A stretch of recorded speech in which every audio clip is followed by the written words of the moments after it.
ধিক্কাৰ দিছোঁ অসমৰ দল সংগঠনসকলক।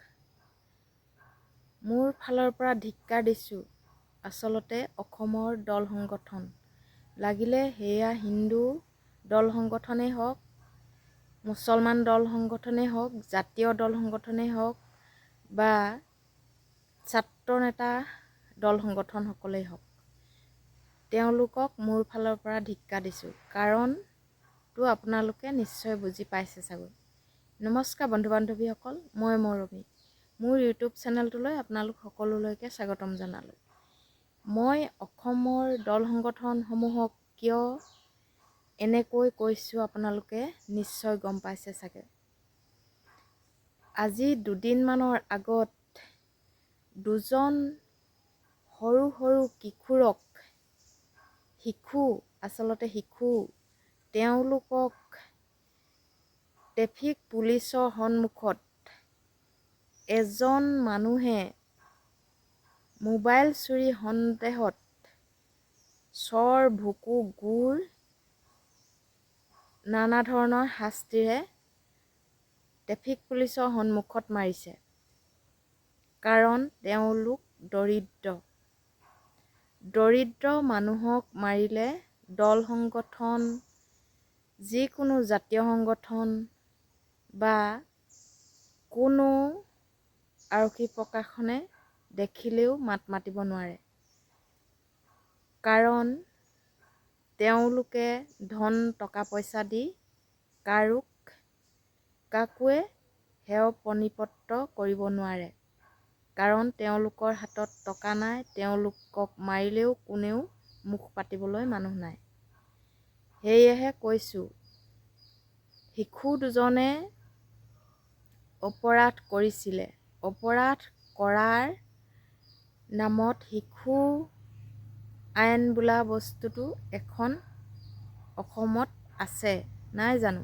শিশু আইন ইতিমধ্যে চৰকাৰে বলবৎ কৰি থৈছে। শিশুৱে দোষ কৰিলে ক'ত কি কৰিব লাগে, ক'ত কি নকৰিব লাগে, সেইটো নিশ্চয় চাই থকা ট্ৰেফিক পুলিচজনেও জানে। কিন্তু মৰাজনক বাধা নিদিয়াটোহে অতি ডাঙৰ প্ৰশ্ন। কাৰণ চকুৰ সন্মুখত মাৰি থাকোঁতে তেওঁ বাধা দিব নোৱাৰিলে, কিন্তু তাৰ পাছত তেওঁলোকক কিয় বিহিত ব্যৱস্থা ল'ব নাই পৰা?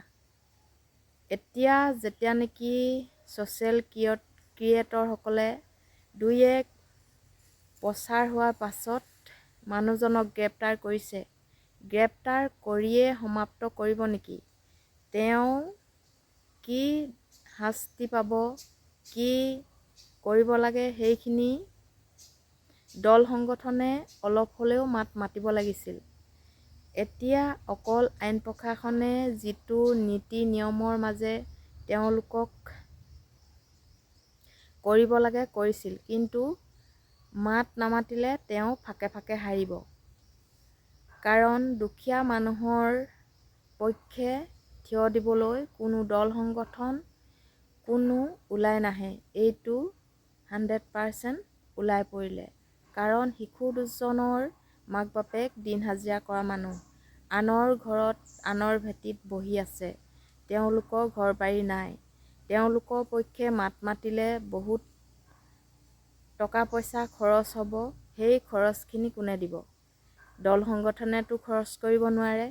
সেয়েহে দল সংগঠনে ভুল দেখিলেও, লাগিলে অসমীয়া মানুহক অসমত মাৰি পেলালেও সেইটো মাত নামাতে।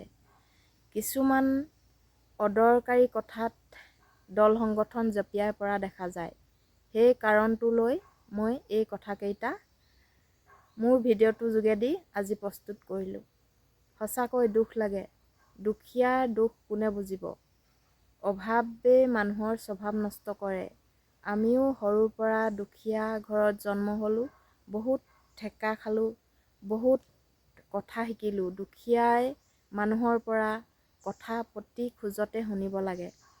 কাৰণ এসাঁজ ভাতৰ কাৰণে আনৰ ঘৰত হাজিৰা কৰিব লাগে আৰু এসাঁজ কাপোৰ কানিৰ বাবে আনৰ ঘৰত হাজিৰা কৰি পিন্ধিব লাগে। আনক পিন্ধা দেখিলে আমাৰ দুখীয়া শ্ৰেণীৰ মানুহৰ নিশ্চয় দুখ লাগে।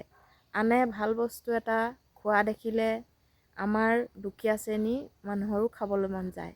সেইবিলাক অভাৱ পূৰাবলৈ যাওঁতে কেতিয়াবা ল'ৰা ছোৱালী বা কোনোবাই এনেকুৱা ভুল কৰিব পাৰে।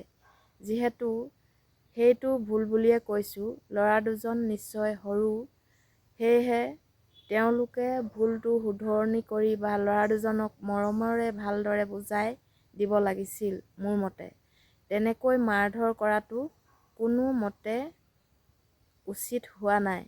কাৰণ দুখীয়াৰ দুখ কোনেও নুবুজে, দুখীয়াহে বুজিব। যিসকল ধনী তেওঁলোকৰ অহংকাৰ কথা, তেওঁলোকে দুখীয়াৰ মূল বুজাটো বাদেই তেওঁলোকে বৰঞ্চ কামৰ ওপৰতো নিৰ্যাতন চলায়।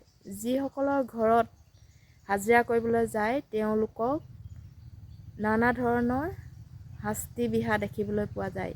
টাইমত খাবলৈ নিদিয়ে, কিছু লোকৰ ঘৰত টাইমত বহিবলৈ নিদিয়ে আৰু টকাটো দিয়াটো হেমাহি কৰে। সেয়েহে মোৰ ফালৰ পৰা বেয়া লগাৰ বাবে ভিডিঅ'টো প্ৰস্তুত কৰিলোঁ। যদি মোৰ কথাকেইটা ভাল লাগিছে লাইক, কমেণ্ট আৰু শ্বেয়াৰ কৰি দিব বুলি আশা ৰাখিলোঁ। আৰু ভাল লাগিলে যিসকলে চেনেলটো ছাবস্ক্ৰাইব কৰা নাই তেওঁলোকে ছাবস্ক্ৰাইব কৰি কাষতে থকা বেল আইকনটো ক্লিক কৰি দিব বুলি আশা ৰাখিলোঁ। আজিলৈ ভিডিঅ'টো ইমানতে সামৰিছোঁ। আকৌ পুনৰ নতুন এটা ভিডিঅ' লৈ আপোনালোকৰ মাজত অহাকালিলৈ উপস্থিত হ'ম। ধন্যবাদ।